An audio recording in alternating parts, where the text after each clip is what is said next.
I think we are live here. Welcome in to the Royals rotation, episode 2. Let's get this thing going. Rudy, how you doing, man?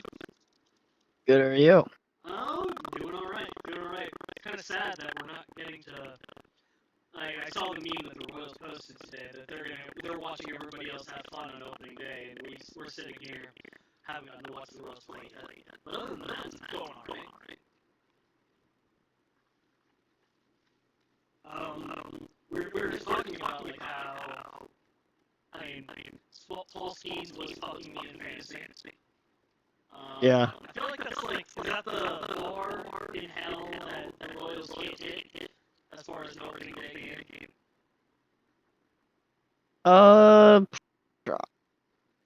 I mean, they definitely could. Very glad that I've never seen anything like that.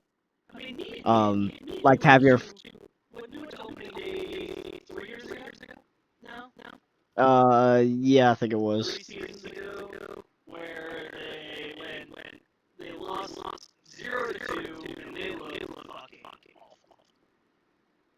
And I don't know if that would be worse. If you like watch that, what's worse? Like actually just looking like straight dog shit they can't score, or having a guy do some shit like that. I mean, also part of it is just like, I mean, Skeens might have been able to go like past that. I think it was just they didn't want to worry about injury and the wheels to just kind of come off at that point. So it's like his confidence was probably shot, I feel really bad. and his defense at least. I feel bad for Pirates fans because I know that it's not been fun for them for a lot of years. And like usually the start of the season is really the only time you get excited. But sooner, because especially for them, because soon it's like the wheels fall off. And for that to be their first introduction to the season, like we're fucking back, baby. Yeah, I mean, it is kind of a rough way. I mean, especially we talked about, I think, last time about WBC, of how that might affect players. Yeah. Some people, might bring that up of, well, he did go up against like literally the best team of hitters like a week ago. Yeah.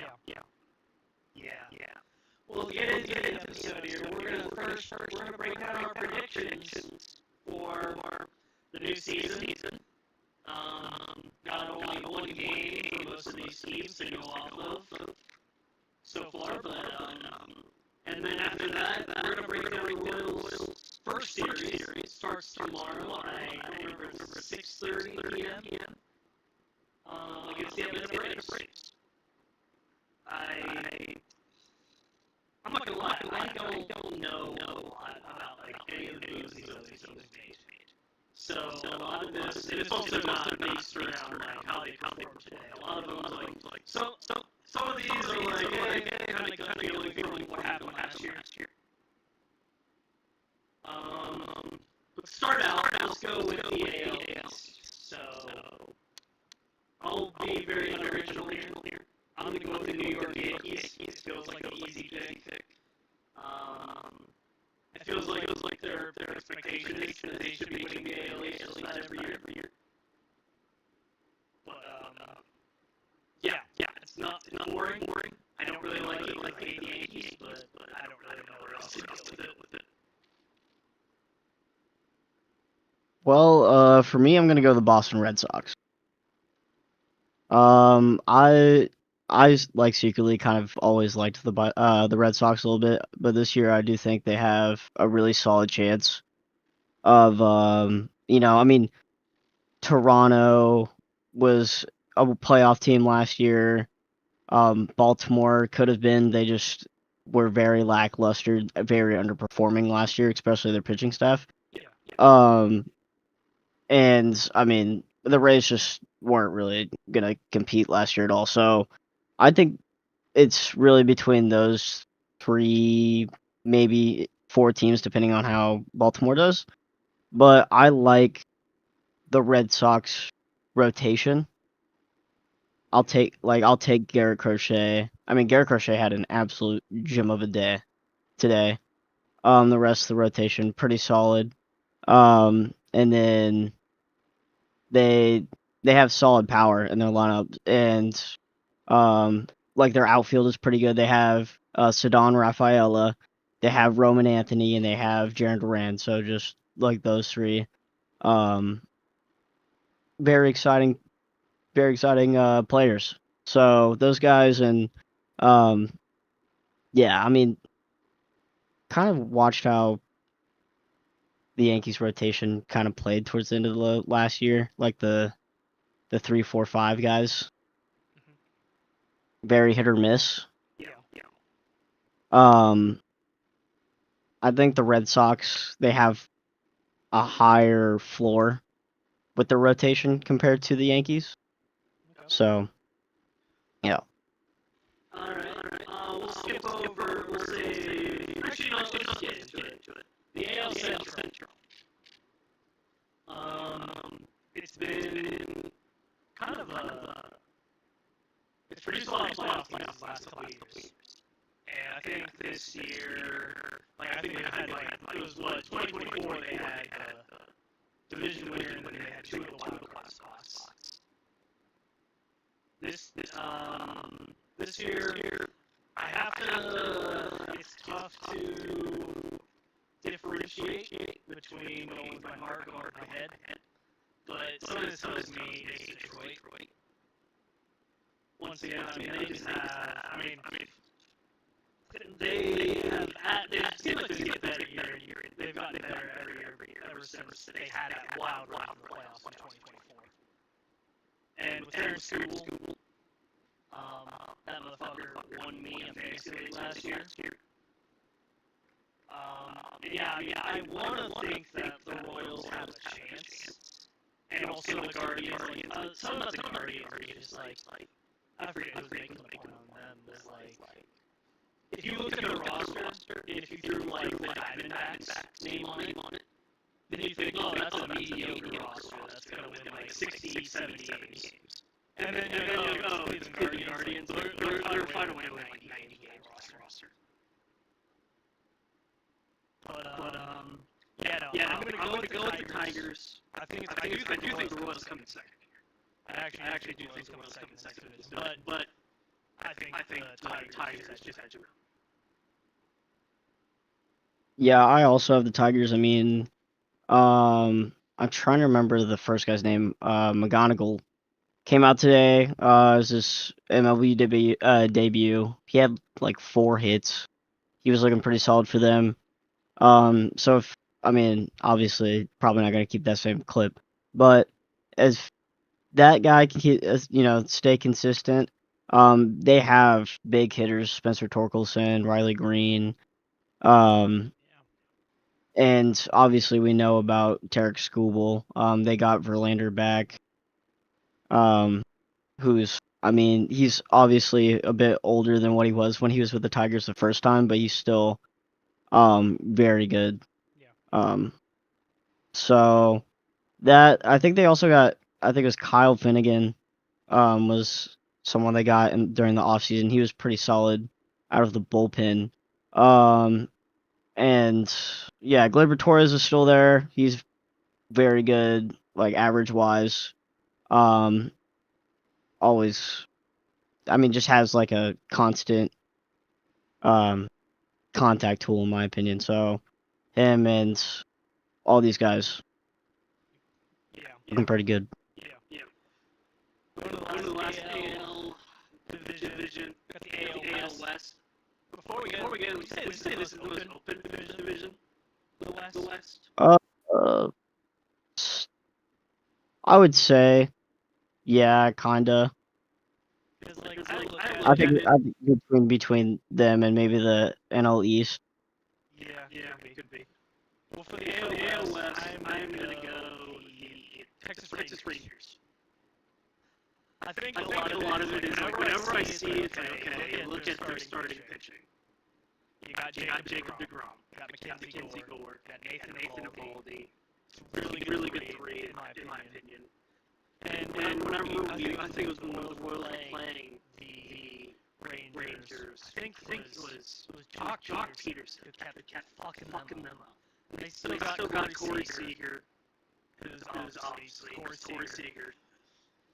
Got like Jake Berger, Josh Smith, Wyatt Langford. It's a good lineup. And I mean, how open that division is, I think something like starting pitching. I think they highlight those three guys in the Lindor and DeGrom. I think that gives it the edge. Yeah, I think the Rangers are going to be very good this year. I mean, the Mariners might pick up where they left off last year. It just kind of depends on how their outfield performs. But for me, I kind of like the Athletics in this division. Okay. I mean, they have some sneaky good hitters. Shea Langeliers, very good power hitter, very good catcher. Nick Kurtz, won Rookie of the Year last year, if I'm mistaken. Also has Tyler Soderstrom behind him, very good power hitter, both very good power hitters at first base. They got Jeff McNeil from the Mets, who's very good. Kind of the same thing I was saying earlier. Can't remember who I was just talking about, but has a really good contact tool. And Jacob Wilson, very good shortstop. Also, same thing, very good contact guy. And Lawrence Butler in the outfield, and a name that we both know, Brent Rooker, who's also very good at hitting home runs. Yep. It just kind of depends on how their pitching staff is. Yeah. I mean, that was worse. I was the thing with the Mariners, like, get. I mean, can you get another crazy season like you got Cal Raleigh again? I don't think you can, like. I don't think so. But what the fuck do I know? I will say their pitching staff is very good. It just depends on their offense. And I mean, I'll say that right now their offense is doing very good. It's just how can their stars perform? Julio Rodriguez always kind of has a slow start to the season. Last season he was pretty solid. In the postseason he was pretty good, but it just kind of depends if he can, not have a slow start again. It's, getting out of the gates hot. Yeah. Now moving into the National League. The NL East. This one I was kind of struggling between two teams to take it. In the end, I went with the Philadelphia Phillies. Again, it's like I just like mainly honestly because a lot of my stuff is like, what do I think about these teams outside of like actually looking deep diving into these players, and I'm like, why don't I just feel like the Mets? I always just think, well, Mets, and I don't like because those are the two teams I was deciding on. And then when I look at like the roster that the Phillies have, I mean it's pretty like the starting pitching. They've got Jesus Luzardo, they've got Aaron Nola. In the bullpen, they've got Brad Keller. That's a fucking name. And they have Johan Duran, who is probably created one of the funniest fucking moments I've had in a baseball game with you. Where we're like, you know what? It's only 2 runs. We can come back from this. And then they announce that Johan Duran is going in. And you look at me and go, okay, never mind, we're fucked. Yeah. We're so good. There's no shot now. Yeah, like that. I think their bullpen's pretty strong. And then obviously you have Bryce Harper, who is Bryce fucking Harper. Bryson Stott, Trey Turner. And then I don't know, like I know he didn't have as great of a year last year as he did in. I think he hasn't had a very good last 2 years as he did in 2023, but Adolis Garcia. And then also, Kyle Schwarber. So, I mean, I was about to say, you can't forget about Kyle Schwarber. Fucking bombs.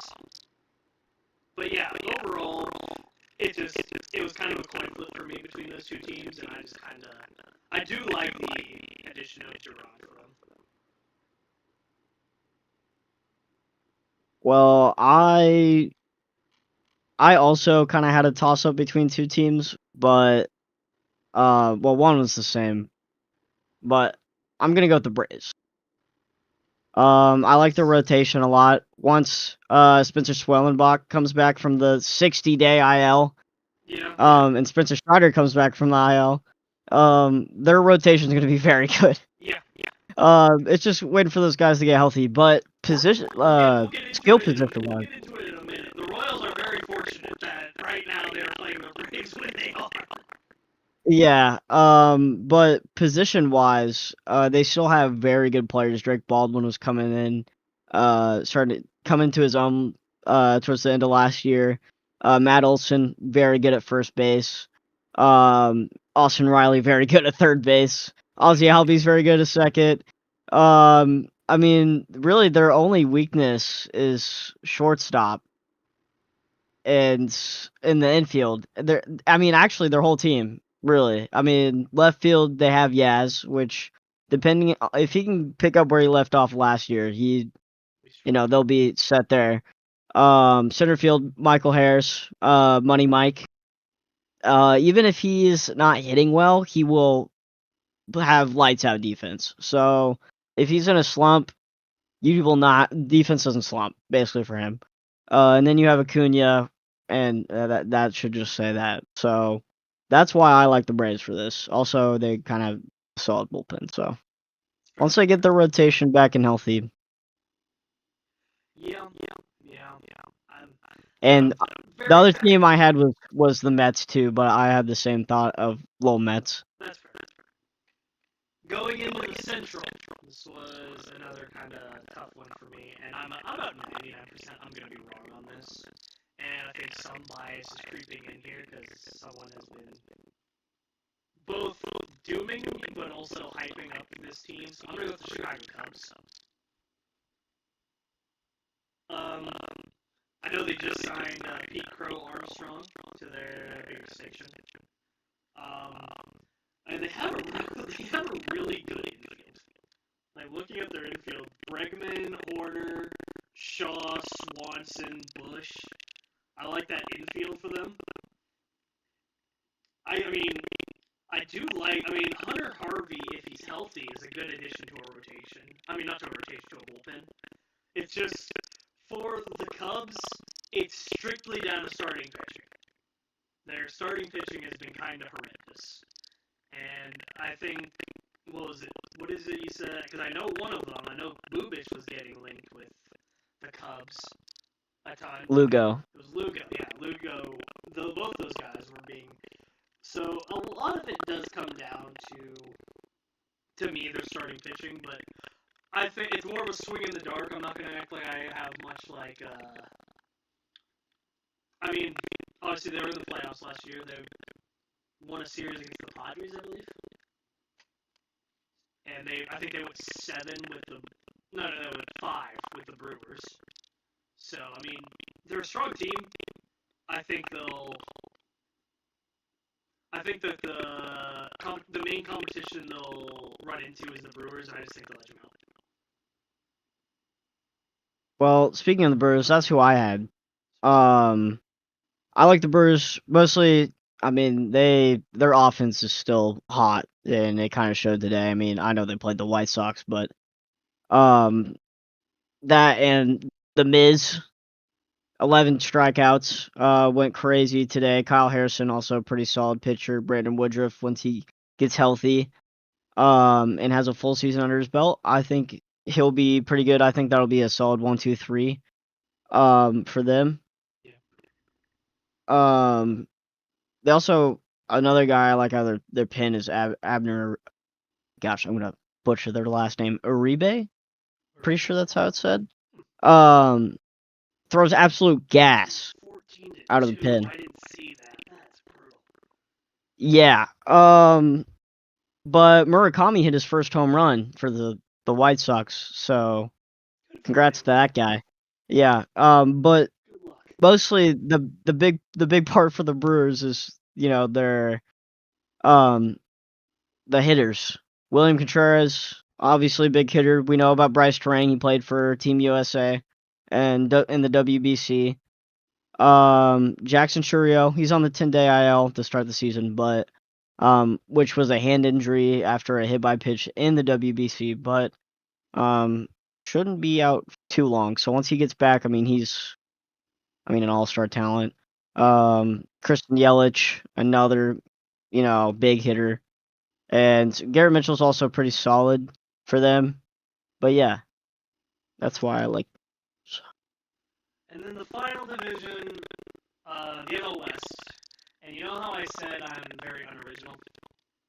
Yeah. I'm gonna go with the Los Angeles Dodgers. Shocker. I mean, it's,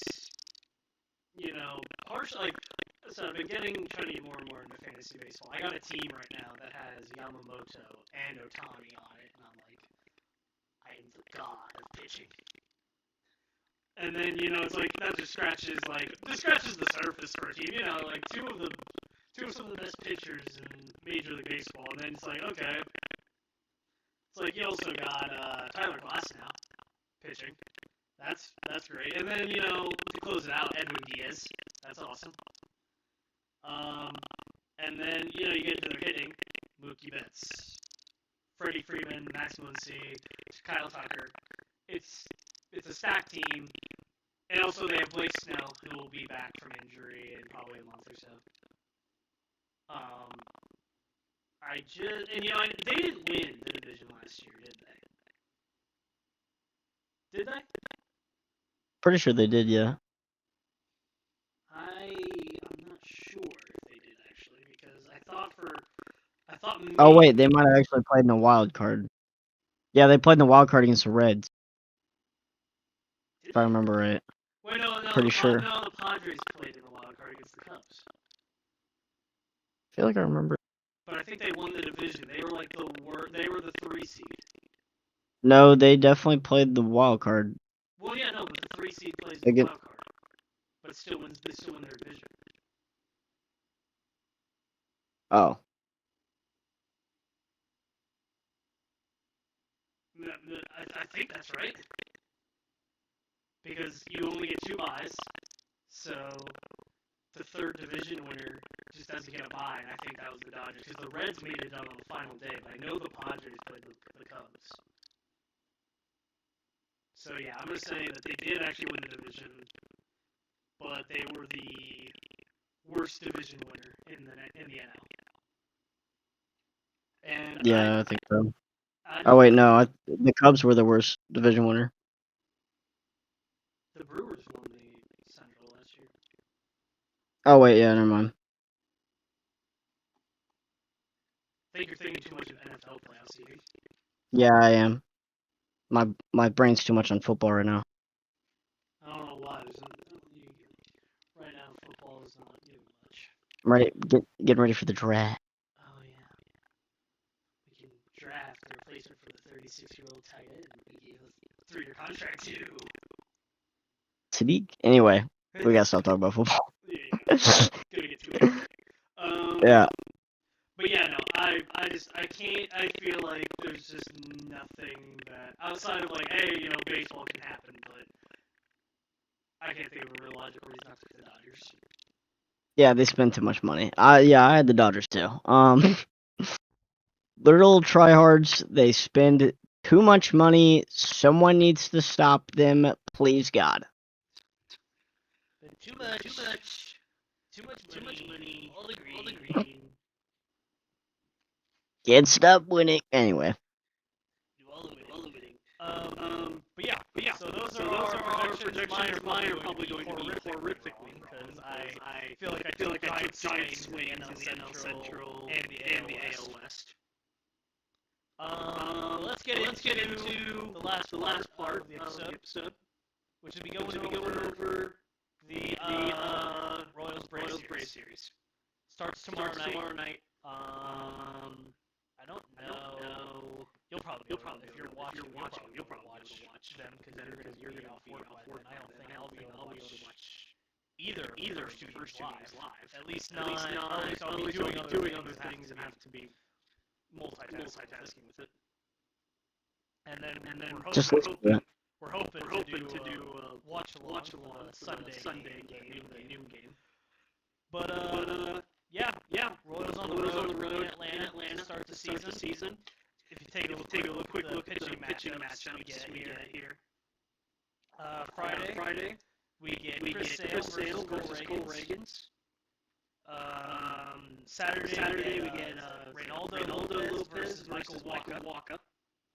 And then Sunday is Brent Holmes versus Seth Lugo. And as you broke down earlier, going through the predictions was that like the Braves rotation right now is probably the weakest state. And I feel like really gotta take advantage of that. Because the fact that we don't see Strider in particular, and I don't quite know if I agree with the order they're going with. I still think it's more than good enough to they can get something. They should be able to win this series.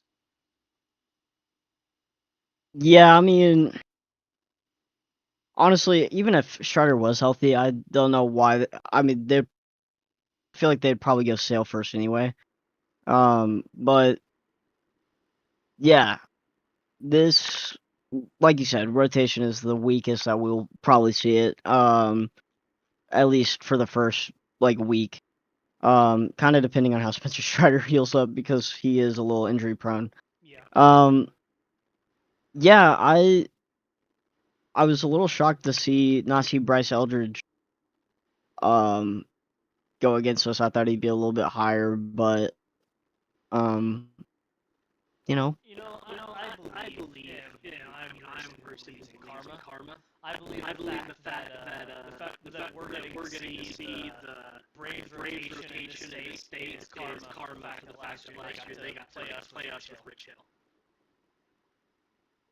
Yeah, as a person that was at that game, and that had to listen to some of the Braves fans talk an unbelievable amount of shit after facing Rich Hill,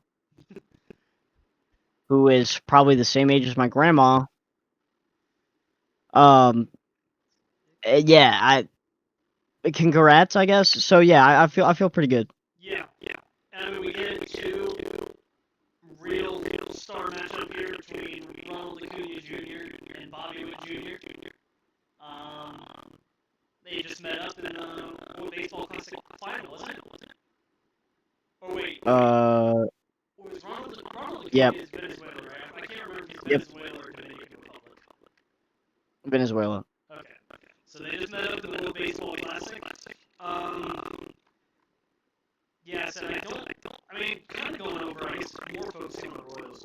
What do you think of the fact that seems to be the first three, the fact that they go Lugo and Wacha after Ray instead of Bubic or Cantor? Because I thought maybe Bubic would be in the three. Yeah, I thought Bubic would be the third. I thought it'd probably go Reagans, Lugo, and then Bubic, but I guess they kind of just don't want to mess, because I mean that's kind of how it was last year going into the start of the year. I guess they just don't want to mess with that rhythm. Kind of just knowing that okay, we're gonna have probably Wacha pitch on a Sunday to start or a Monday. Yeah. So. Yeah, I mean, I think we would all put that Cameron is going to be a 5. I said I almost had Wacha as a 4. Like, that's what I thought it was. Yeah, I agree. I thought it was going to go Reagans, Lugo, Bubic, Wacha, Cameron.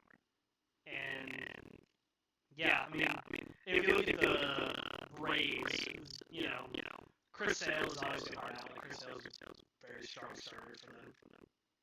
Oh yeah, I'm pretty excited for this pitcher matchup. This is gonna be a really good pitcher duel because I mean, lefty hard throwers. It's gonna be pretty exciting. I feel like we really need to tee off on Brent Holmes though. Like, look, I think it was his stats that I pulled up that I was like, man, I want to pull it up because I thought I was almost convinced. I was like, we gotta get something out of this.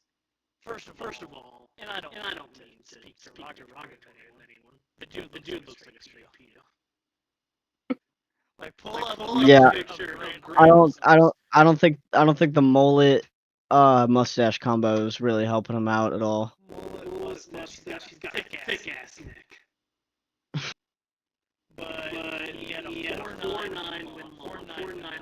last year. Basically a 4 ERA with 123 strikeouts. I mean, I think Lopez he didn't play hardly at all last year for the Rays, so that's gonna be a little more unknown. I'm happy that Walker is taking. I guess in hindsight I'm happy with Walker. He is kind of the consistency there. Instead of getting a pitching battle between Sale and Reagan very likely. Yeah. I think I don't know, just kind of going through like the Royals, kind of like wrapping everything up. So go through the Royal season and how they kind of approach. Do you think this is just like the same thing as basically the last 2 years under I technically 3 years, but 2 years the Royals actually got their head ass and started playing decent baseball. They play very small ball. It's very they don't rely on the home run. They don't play the home run. Like what's the path forward to this? I guess going forward for the season, if you want to get yourself to the playoffs, what do you think we need to what do you need to get out of this team? Well, I mean, first it's definitely gonna start with the pitching. I mean, if Reagan can stay healthy, Bubic can stay healthy, those two guys are gonna be the most important. Because I mean, first they're the younger guys in the rotation, but with experience and have had like big seasons, I'm trying to think of the big performance. Trying to think of the right word, but a big performing season basically. Chris Bubic, obviously we talked about it before in the last episode. How he had basically a Cy Young contending season until he got injured. Cole Reagan's, he dealt with his injury last season, so it was basically on and off. But the season before that, was ace material. So if we can get that back, if we can get Bubic back to maybe not back to the Cy Young contending caliber that he was before his injury last year, but a notch under that, we're looking pretty solid. That's already, I mean, you could 40-ish games. Yeah.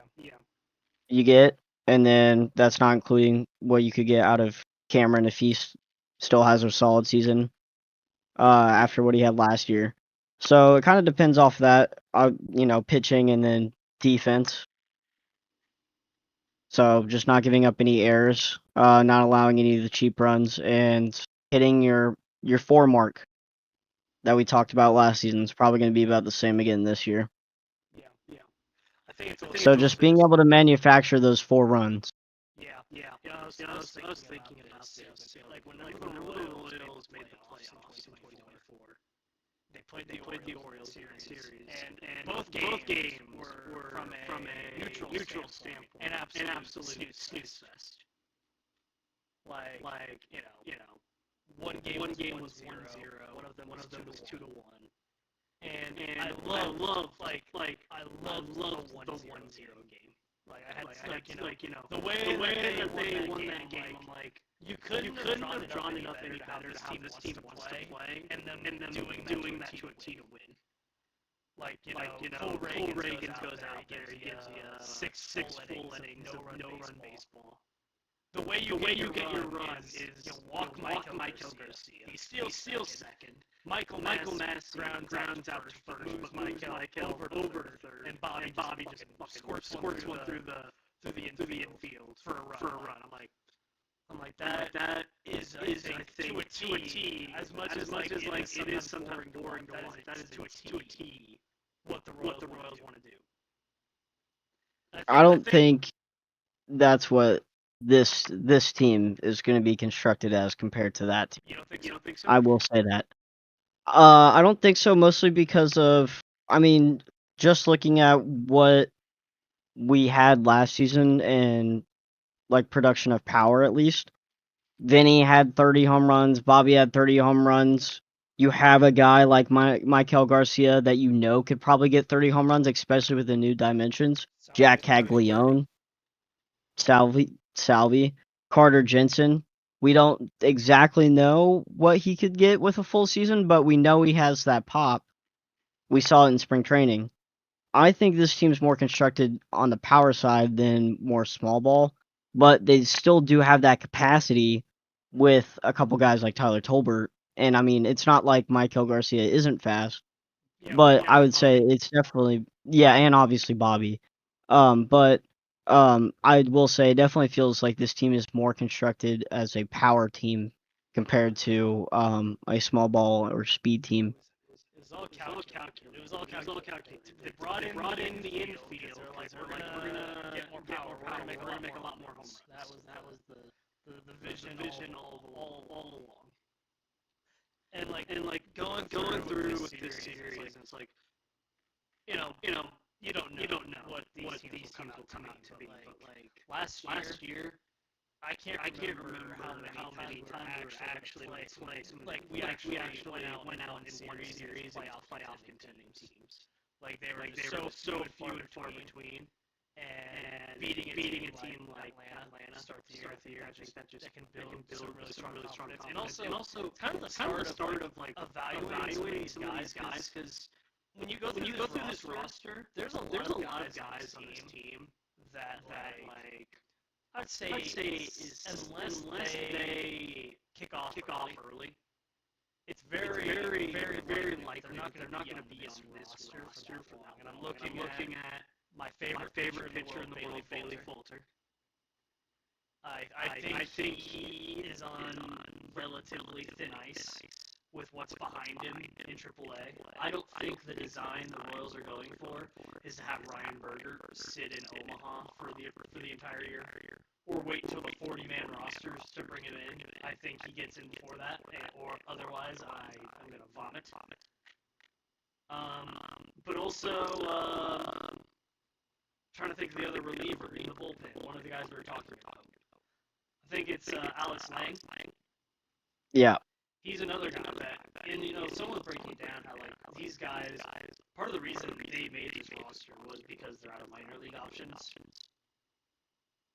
and like Lang is a guy that he's dealt with a lot of injuries, and he is one of those guys who goes into spring training, and they give out the old spiel of like, this is the best I've ever felt. This is the best I've felt in my entire career, and then half the time it's like bullshit. But like you'll see, because like in 2022 with the Tigers, Lang was actually a pretty solid player. No, it was 2022, and that was the Detroit Tigers, and no one really would ever fucking remember that.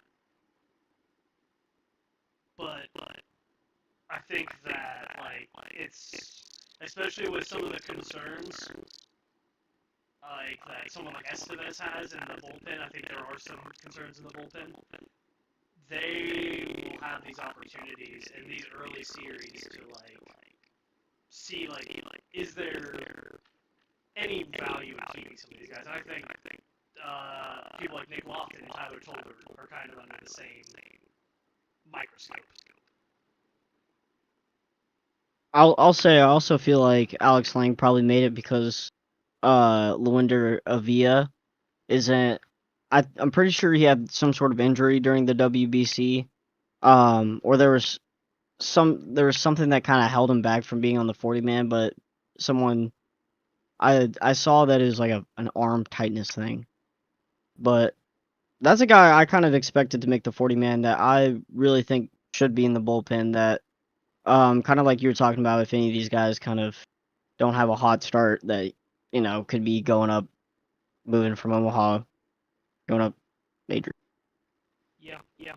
I mean, it's And obviously with Stephen Kolek on the 15-day IL, that's also another thing that probably helped get Bailey Falter onto the 26-man. Yeah. I'm curious what they do once Kolek comes back, he's healthy. Maybe they give you obviously they give him some rehab starts and whatever. But once they feel he's ready, is there? I wonder if there's any actually immediate change on this roster. Because like another thing, and I guess because from It'll here on probably out, be the same with like Massey too. I think Matt, like looking at the second base spot where there's Lofton and Tolbert and Collins. I don't think they're going to keep that many people that can play second base. I think they'd probably send Tolbert down when Massey gets healthy. yeah. But like another thing that 'cause from here on out, I think it'll be a lot more is like short picture things we talk about because it'll be like game by game. I don't think, and maybe I don't think the design of this team is that say they're in down to the nitty gritty, going for the playoffs. I don't think Seth Lugo and Michael Wacha are both included in like, oh yeah, they're gonna still just be starting a bunch. Like I think there is a vision of like, okay, by the end of the year, it's probably Berger and Kolek taking those starts. If those two, like Berger picks it back up from where he was last year after he spent some time in AAA, and Kolek comes back from injury. Because as we talked about Tuesday, is that like, especially in Lugo's case, we saw what that kind of wear and tear did to him, and how it completely derailed what was a very solid season for him very quickly. And Wacha isn't that much younger. I feel like that is also kind of like by design for someone like Kolek or Berger to come in and take over those two down the stretch if the Royals are in the hunt.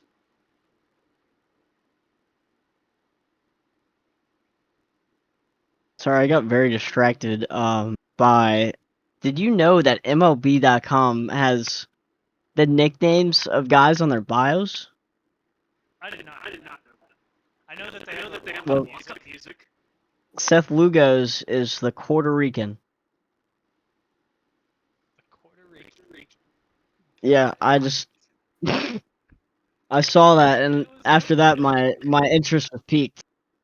I didn't know it's so this year that he was Puerto Rican. Looks like the whitest part of my eye. Seems. I don't know. It can be any of us. Even you can wear the mask. Yeah, I guess. I don't know. Do you at least like what do you think? Do you think there would be a way we get down to the stretch of the season? Like, Yeah, I don't think Lugo and Wacha would probably. I mean, it also depends on. This is also all hypothetical if they can make it through the whole season without any injury. That's what we're kind of, putting into the atmosphere here.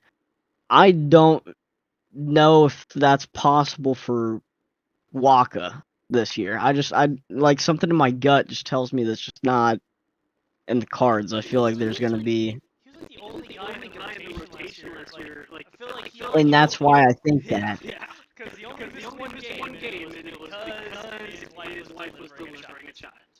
Yeah, congrats on the sex. Yeah, that was the time I discovered that was a thing. That people would Oh, the paternity well, they go on paternity leave, paternity list. and everybody says congrats on the Congrats on the sex. I was like, Yep. got it. It's a big accomplishment. I was like, in my dumbass thinking, maybe it means something else. I don't know what the paternity list. I was like actual paternity leave or like I'm like maybe like terminal I don't know. And then like the next day, it was a picture with a child. I'm like, oh no, never mind. It is quite literally paternity leave. Well, I think we're it's getting a little late. One more sleep till the start of the season. Any final thoughts on going into a series of we come in here. We'll come in here tomorrow night. If they lose, season's over. Blow it all up. Drink ourselves to sleep. And if they win the fucking World Series, right? That's right. But yeah, any thoughts? I'll just say I'm pretty excited to watch Bobby hit probably like a double and then a single and steal a base tomorrow. Oh yeah. Is that a prediction or a promise? That's a prediction.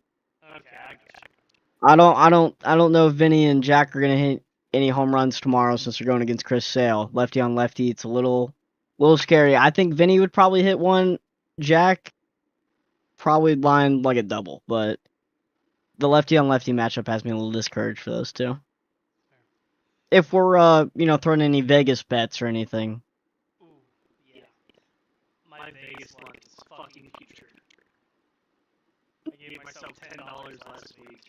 And it was Some people say that Cole Reagans might go 5 2/3. Is that Some people say that though. I don't. some people?